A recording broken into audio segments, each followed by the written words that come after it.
Thanks to the mass sharing allowed by social media sites, we're currently living in the golden era of conspiracy theory. First, we'll open with a classic, MK-Ultra, the CIA's secret mind control plot. When LSD, a hallucinogenic chemical compound, became a popular drug in the mid-20th century, hippies were using it to touch the face of God at music festivals, and the CIA, who, well, spoilers will come up a lot in this video, were trying to weaponize it. The concept of the CIA developing a secret mind control program sounds like something you might hear being discussed extensively at your local psych ward. But believe it or not, this really did happen during the covert MK-Ultra project. They tricked heroin addicts into taking LSD doses and recruited unsuspecting men at fake brothels, followed by electroshock and hypnotism experiments. As far as we're aware, no useful results ever came out of the project, despite the experiments destroying the lives of many of their subjects. When a Freedom of Information Act request spilled the beans on this project in 1977, it gave the American public yet another reason in an already turbulent decade to distrust the government. Stopping it there, guys, and welcome to Mika Reaction Reviews, where we react and review to things on the internet, same day, same shirt, to different video. And today we're reacting to a video. Name here of the channel will also be in the title box in the description. I'm shorting this video down, so if you want to watch the entire video, you have to go to their channel and you have to watch it yourself. This is basically a video of some of the biggest conspiracy theories that turned out to indeed be true. And talking about the CIA, isn't the CIA the one who coined the term conspiracy theories to sort of like make people who knew the truth seem crazy? Was that the CIA or the FBI? I think it was the CIA.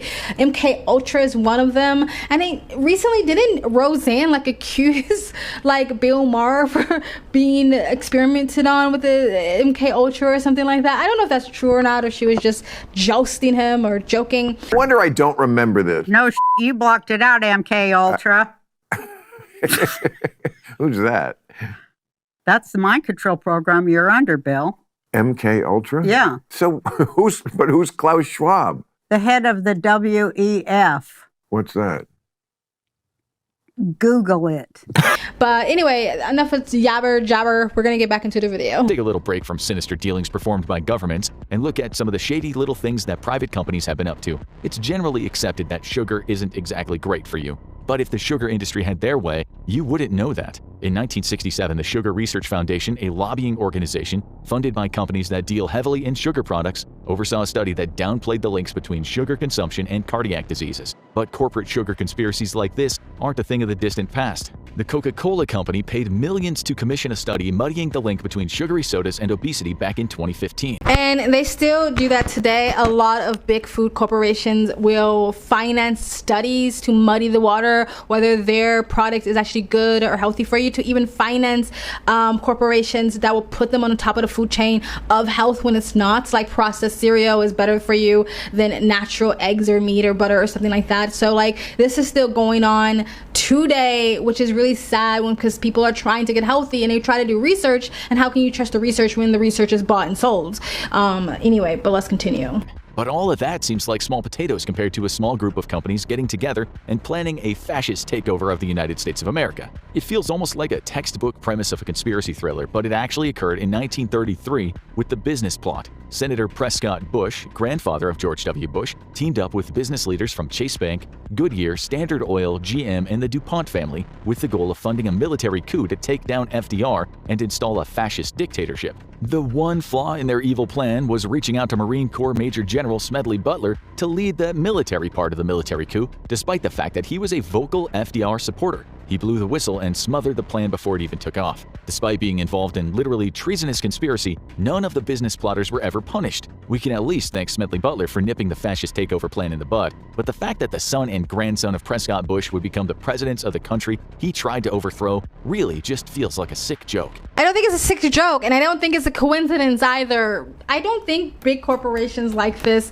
failed to infiltrate the government. I just think they got smarter about how to infiltrate the government. Just look around you. Look, big companies like BlackRock and companies like that. Like, anywho, let's continue. But somehow a diabolical fascist takeover is nowhere near the most horrifying and disgusting corporate conspiracy in this video. A real contender for that would be the Bayer Pharmaceutical Company, and one of their very sinister-sounding subsidiaries, Cutter Biological. In the 1980s, Cutter Biological moved into the business of selling blood clotting medicine to hemophiliacs, manufactured from the blood of non-hemophiliacs. But for the medicine they were selling to Latin America and Asia, they didn't properly screen their donors. The result? Cutter Biological sold products that infected 20,000 patients with HIV. a travesty that they then spent years trying to cover up. That's true, but they missed something, and I don't know how they missed this because it was a really big story. And in America, it wasn't just the blood they sold to like South America or China. They had that blood here in America and infected hundreds, if not hundreds and thousands, if not thousands of Americans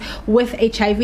You know how? Because it was back then in the 80s, I believe, 80s, 70s, where they were doing these big blood drives, and they would just dump all the blood, the donated blood or plasma, into this giant batch. They didn't separate it. They didn't test the blood before. And a lot of times the people who were going to donate blood because you were getting money for the blood were homeless people, were drug addicts, were prostitutes. And this is when the rise of HIV was going on. Now the FDA or whatever, the medical industry, basically their excuse was, we didn't really know what HIV was, and we just thought people would rather have this weird disease we know nothing about than hemophilia. And they basically infected a bunch of people. It took years and years and decades to get any money and any settlement. By the time they got pennies for what happened to them, most of them were already deceased and passed away. So this was a big fucking deal, and very little people today know about it. If you want to hear the story, I encourage you to go watch the documentary called, I believe, Tainted Blood. It was on Netflix, but Netflix has a really nasty habit of getting rid of documentaries fairly quickly, so I don't know if it's on Netflix anymore, but that was the name of the documentary. It was really, really insightful, really interesting, really, really sad. And then people wonder why people don't still trust the government, big pharma, and the medical industry. And by the way, they never actually admitted wrongdoing. That was a part of like the judgment, that they didn't have to ever admit to wrongdoing. They just give you a couple of pennies and tell you to go away.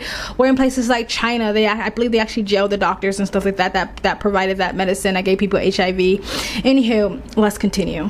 What could possibly be worse than infecting 20,000 hemophiliacs with HIV? Probably being complicit in a cover-up that could spark the end of the world. While climate change has become a hot-button topic recently, due to the fact that we are currently living through its effects, the people behind ExxonMobil Fuel Company knew about it as early as the 1970s due to climate research they funded at the time, then spent millions suppressing.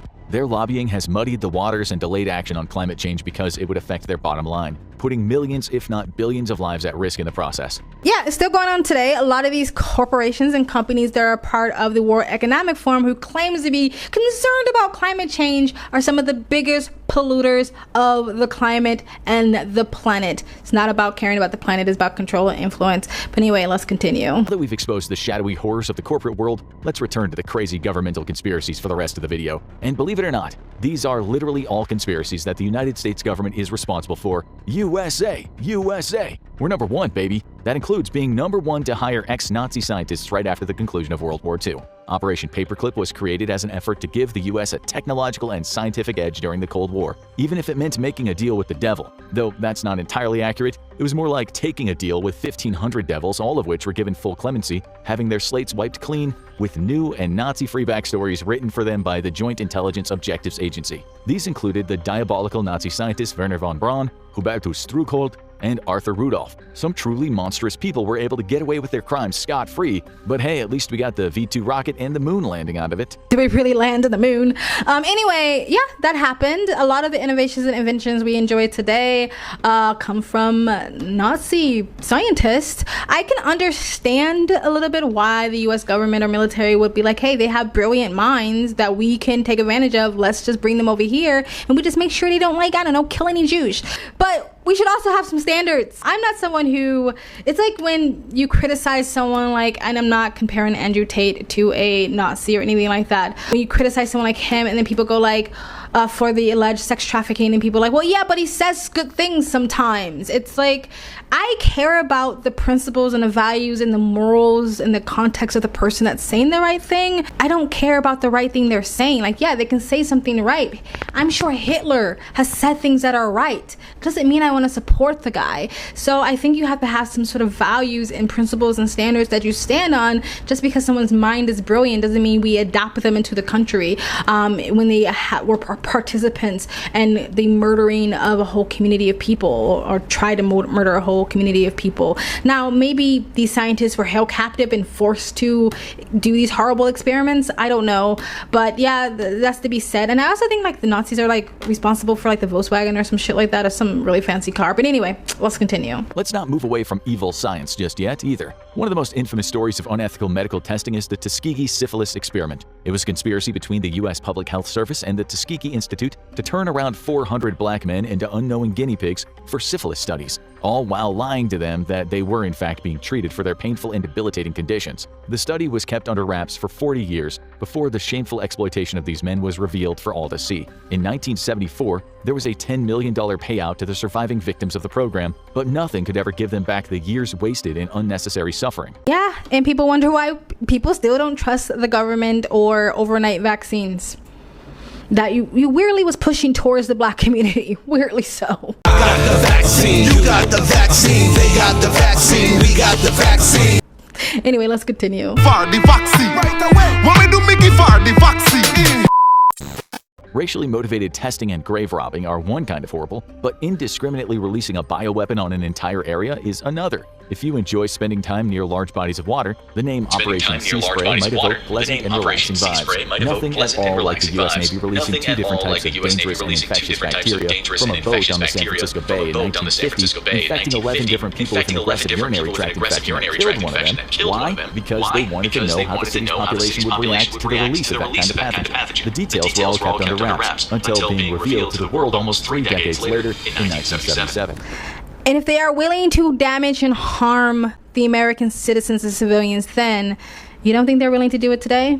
Oh, well, no, that's just a conspiracy. A crazy conspiracy. But the U.S. government wasn't quite done playing God just yet. During the Vietnam War, the CIA engaged in a secret project called Operation Sober Popeye. This was a plot to control the very weather in Vietnam and use it as a weapon in the war against the Viet Cong. For years, the CIA attempted to seed rain clouds in Vietnam that would extend the country's natural monsoon season, bogging down their forest-dwelling commando enemies. Thankfully, they didn't fully succeed, and in 1978, military applications of weather-manipulating technology was classified as a war crime. The CIA, at least theoretically, would be forced to take their combat weather aspirations off the table. Theoretically, because that is still a conspiracy today, like controlling the weather and shit like that, and calling it climate change. Just saying. How about another CIA weapon that sounded like an insane conspiracy theory before being revealed to be terrifyingly real? Every year, 805,000 Americans suffer from heart attacks, many of them fatal. It's a terrible consequence of the cardiac illness epidemic in the country. But could it also be the result of elite CIA assassins taking out targets? And how would a CIA assassin induce a heart attack without a trace?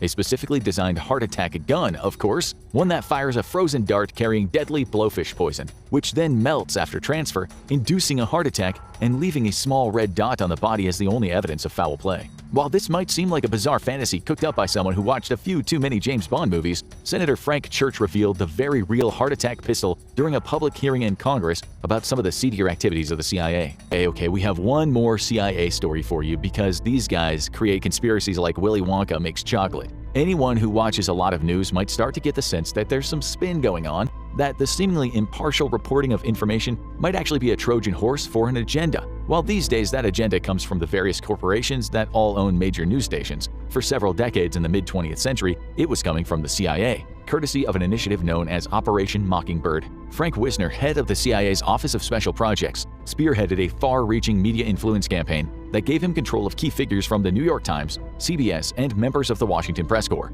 At the height of the program, 3,000 CIA employees were tasked with maintaining Wisner's complex propaganda machine, as they spied on journalists who worked with whistleblowers and paid other journalists to disseminate false information that served the CIA's narrative. It was a conspiracy theorist's dream and nightmare come true. All right, guys, Operation Mockingbird. I do not for 1 second think they dismantled that in any way, shape, or form. It's no surprise that a lot of the major mainstream news companies and even some of the independents all sound like they're reading from the exact same freaking script. Oh yeah, so if you want to see the whole video, again, go to his channel. The name will be in the description and in the comment section. You can go watch the entire video yourself. They have a whole library of really interesting, seemingly well-researched videos and really interesting, diverse topics. I really do enjoy them. So yeah, it seems like the CIA was the biggest perpetrator of all these conspiracy theories when they're the one who tried to make people seem crazy about these conspiracy theories, coining the term conspiracy theorist. I think it was the CIA anyway. I could be wrong. I'm gonna Google it. Can you really trust Google though? Anyway, guys, let me know what you guys think of this video. If you have any interesting conspiracy theories that turn out to be true, let us know in the comments section below. If you believe all of these conspiracy theories have been dismantled or stopped somehow by the government and the CIA, if you actually believe that shit, let me know in the comments section below. Please like, comment, subscribe, hit the bell to get the notifications when I do upload. All of that really does help with the algorithm, guys. You can donate, helps me on this platform, and you guys have an amazing, beautiful day.